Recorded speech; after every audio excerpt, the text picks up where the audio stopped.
What's up sa inyo mga tropa, nagbabalik na naman tayo dito sa ating inuman channel kung saan tinitikman natin yung iba't ibang drinks na pwede nating ma-avail or yung kahit papano na abot kaya ng ating budget. At ngayon mga tropa, nandito tayo sa series kung saan titikman natin yung lahat na possible na variant netong Crazy Carabao na beer or craft beer na locally made dito sa Pilipinas mga tropa. At nandito na nga, sana nakikita nyo sa isa nating camera yung Crazy Carabao IPA na beer. So mga tropa, alam ko sa mga iba dyan, hindi nila alam na may mga iba't ibang klase pala ng mga beer. Or kagaya nga neto, meron tayong tinatawag na India Pale Ale. At mga tropa, to tell you honestly, etong IPA na variant ng beer or beer style na IPA, hindi ko talaga siya alam before. Nung nanonood lang ako ng isang movie or series dyan sa Netflix, meron akong nakita na umorder sila dun sa bar at sinabi nung pinaka-artista IPA daw yung gusto niyang i-avail. At kahit pa paano nag-search tayo at nalaman nga natin, eto nga yung IPA na isa sa mga style ng beer. So without further ado, buksan na natin Crazy Carabao at lahat ng mga IPA mga tropa, expect na natin na medyo may pagka-bitterness siya. Pero base sa mga nare-research natin and syempre into beer tayo or medyo kahit papano curious tayo sa mga ganito na mga inumin or mga alcoholic drink, nakita ko or na-research ko na yung mga newest style daw ngayon, merong mga tinatawag na new IPA, yun na yung mga hindi masyadong mapapait. And buksan na natin siya. Crazy Carabao IPA, sobrang lamig nito mga tropa, nilagay ko pa sa freezer. Ayan, nabuksan na natin and isalin na natin siya. Mga tropa, yung mga IPA, expect nyo na rin na medyo may pagka dark brown talaga siya. Nung nakaraan, tinikman natin, di ba, kung naaalala nyo, yung Golden Ale, na talaga namang napakaganda nung kulay niya. Ayan, nakikita nyo, meron pa siyang yellow. Sobrang lamig kasi neto mga tropa, nilagay ko nga siya sa freezer, nag-yellow na siya totally. Ayan, kaya hindi na natin siya lalagyan ng mismong pinaka-yellow. At kung nakita nyo, hindi siya masyado mabula or yung tinatawag na head. Siguro dahil na rin sa temperature or sobrang lamig niya kasi parang nagkaroon siya nag-form ng yellow dun sa pinaka-loob ng bote niya. Hindi siya nagbula-bula talaga. Ayan.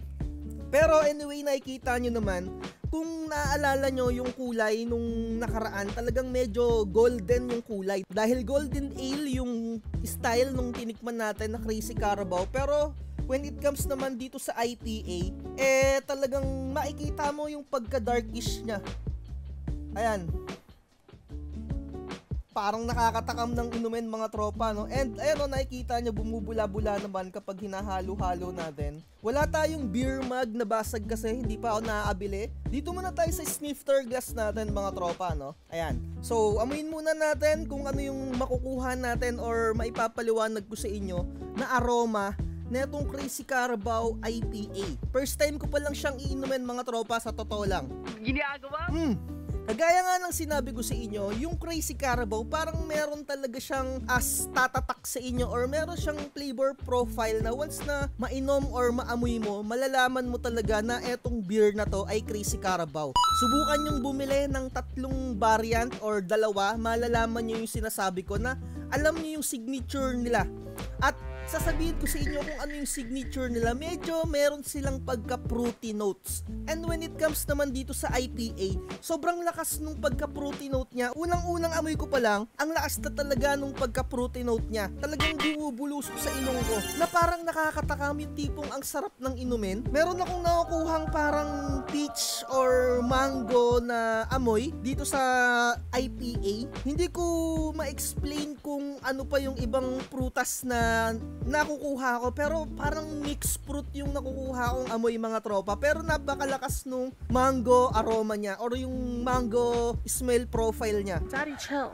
Yung amoy niya talaga or yung pagkabulusok nung aroma niya, ang lakas talaga compare mo dun sa ininom natin na Golden Ale.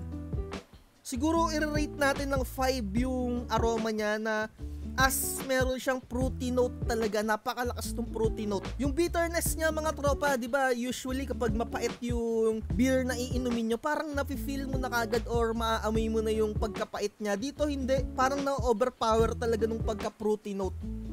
Ayan o. Ang ganda nung pagka darkish brown niya or pagka browning niya. So inumin na natin. Per shot.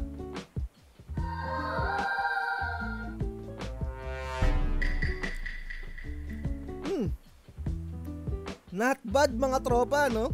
Not bad for the IPA. Medyo meron siyang konting pait sa dulo or yung parang kapag medyo na-digest mo na, merong kumikik na pagkapait pero hindi siya kagaya nung pinaka-ayoko talaga na nainom nung mga previous ko, yung Pilsner Urkel na talagang napakapait niya. Eto hindi. Medyo may pagkapait siya pero sobrang konting-konti lang. Sa tingin ko ang ginagawa talaga ng Crazy Carabao, meron siyang parang gusto nila na kahit na hindi ka masyado umiinom, kayang-kaya mong inumin yung kanilang beer. Sa tingin ko, ganun yung ginagawa nila mga tropa. Kasi bilang IPA, base sa mga napapanood ko talaga at nakikita ko na medyo may pagkapait talaga yung IPA. And given mga tropa na 6.5 alcohol by volume to, medyo may pagkataas talaga kapag mga IPA na style. And unang shot ko pa lang medyo may naramdaman na akong konting pagkainit. Naramdaman ko na yung alcohol volume niya na 6.5. Sa tingin ko yung level neto nung alcohol niya para siyang Red Horse as in. And sa IPA, sa tingin ko medyo mababa pa to Nakikita ko kasi sa mga iba dyan, 7.5, 8.5, parang mga ganyan yung mga IPA and mga 10%, mga ganyan. Eto, 6.5 lang, okay na okay. Medyo may pagkatamis akong nakukuha. Alam mo yung parang arnibal or yung parang sinunog na asukal. Medyo may ganun akong nakukuha na taste profile. Medyo may pagka-sweet pa rin siya. Siguro sa tingin ko sa aroma niya na pagka-fruitiness, 5/5. Sa sweetness niya mga tropa, siguro mga 1/5. May pagkatamis siya. And dun sa hops level niya, or dun sa pagkapait, siguro malilevel natin ng 2.5 lang yung pagkapait niya. Bearable pa naman yung pagkapait niya, even though hindi ka malakas uminom or hindi ka madalas uminom or ayaw mo ng mga alak. Sa tingin ko kayang-kaya mo pa rin tong inumin May konting aftertaste and kagaya nga na sinabi ko yung pagkapait, siguro around 2.5 and parang medyo may quick na malalasahan ka talaga na around 3/5 din na pagkapait pero sobrang mabilis lang mawala. Mabilis lang maklear sa palate mo or sa dila mo.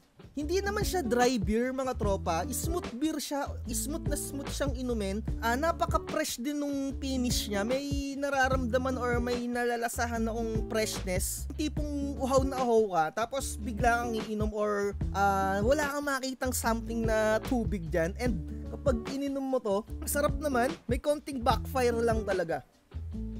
As in, konting-konti lang. And ang pulutan pala natin, medyo meron akong nabili sa TikTok na chicharon habang nag-i-scroll ako at nakita ko sa aking FYP, napabili ako. Ayan, all-time favorite din to, chicharon mga tropa. Ito ay balat lang kasi yung backpat na ubos ko na nung nakaraan. Malutong pa rin mga tropa. Medyo basahin natin yung kanyang sticker label dito. Meron akong nakita dito na meron nga talaga siyang parang mango flavor or pineapple ata tong isang combination niya. Ngayon ko lang nakita or tinignan to. Tama nga yung nasabi natin kanina na meron siyang mango notes at meron din ata siyang pineapple notes mga tropa. At naalagay din dito, meron din siyang pagka-sweetness pero napakahina lang talaga. At bitter finish. Ayun, totoo mga tropa. May experience nyo talaga yung sinabi ko kasi napakadaling i-describe netong Crazy Carabao na kahit hindi mo alam yung kung paano i-describe. Hindi siya napaka-komplikado etong mga beer na to. At base sa mga na-experience ko dito sa Crazy Carabao, ayun talaga yung kanilang parang pinaka-signature, yung pagka-fruity note. Ayan, hindi natin mailabas yung iba dahil nag-yellow. Ayan. So, ubusin lang natin to. At kung i-rate natin to, para sa akin, pasok pa rin siya sa upper level or pasok pa rin siya sa ratings na around 4. Masasabi ko sa inyo na parang 4.2 para sa akin to. Hindi ako masyado mahilig sa mga ganitong IPA. Pero yung gusto mong magkaroon ng parang malakas na charge or parang mabilis na maging tipsy-tipsy ka mga tropa, I highly recommend to. Talaga ang sarap niya mga tropa kung ikukumpara mo siya dun sa Golden Ale din. Yung Golden Ale kasi parang medyo meron siyang specific kung kailan mo siya gustong inumin, yung tipong nagkukentuhan lang kayo. Eto naman yung IPA, yung tipong talagang pambaragan, yung gusto mong magkaroon ng tama or yung medyo gusto mong malasing. And yung wheat beer naman sa totoo lang para lang siyang napakababaw lang nun or yung tipong nagkukentuhan nga lang talaga kayo. Parehas siya ng Golden Ale. Pero mas mataas yung tama para sa akin ng Golden Ale. Kumbaga, level 1 yung wheat beer, level 2 yung Golden Ale. Ito siguro yung pinaka-final boss. Medyo ito kasi yung nadekwat ko or nakuha ko sa rep. Sana pala inilas natin, natikman to kasi parang ito yung merong pinakamataas na alcohol by volume. Pero anyway, napaka-goods. So tikman nyo rin to. And again, medyo may kamahalan lang siya kung medyo student pa kayo and kung nasa hustong edad na kayo. I-try nyo rin, around 140 ko ata siya nabili or 130, mga ganon. Hindi ko alam kung available na siya sa mga supermarket kasi sa online ko lang siya binili. Shoutout nga pala sa Crazy Carabao. Sa pagkakaalam ko, yung kanilang brewery nandyan lang sa may Santa Rosa and hopefully sa mga susunod natin na vlogs sana makabisita tayo or bigyan tayo ng chance na mabisita yung brewery nila. Although wala tayong alam sa pagbubrew ng mga ganitong klase ng mga beer or sa lahat ng klase ng beer, 'di ba? At least makita natin kung paano ginagawa. And siguro sa susunod na vlogs natin, ang titikman natin yung Pilsner, 'di ba? So natikman na natin yung wheat beer, Golden Ale, and yung IPA. At masasabi ko talaga sa inyo na fruity note talaga etong Crazy Carabao. And hopefully sa mga susunod nga natin vlogs din na mga craft beer, medyo meron din tayong makuha na parang ma-explain natin na meron silang parang pinaka-signature na taste. Eto sa Crazy Carabao, yung signature nila na taste yung parang pagka-fruitiness. So ayun lang, dito na natin tapusin yung vlogs natin. Like, share, and subscribe. Cheers mga tropa! Crazy Carabao 4.2/5. Bye-bye. Sabay-sabay tara, tikman natin sa bawat shot lusong hanggat sa kaya natin. Mga bote at baso, puno ng alak, walang susuko, basta't lahat malakas. Tikman natin lahat yan, hanggang sa magdilim na di pa rin bitawan. Sige ituloy lang.